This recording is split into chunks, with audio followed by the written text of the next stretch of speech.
Yilning noyabr oyida Qanday davlatida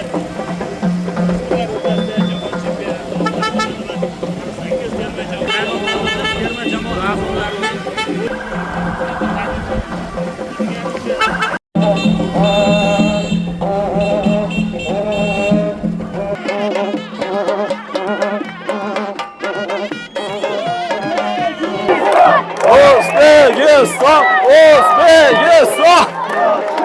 Mana shunday olqishlarda Farg'ona shahrida bayram boshlandi.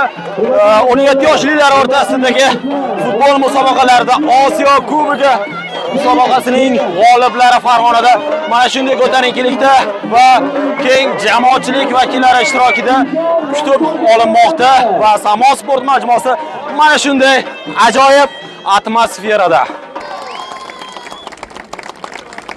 Mana Islomjon, haqiqatan ham siz boshligingizdagi komanda, siz boshligingizdagi jamoa haqiqatan muhtaram prezidentimizning islohoti qanchalik to'g'riligini isbotlab berdilaringiz.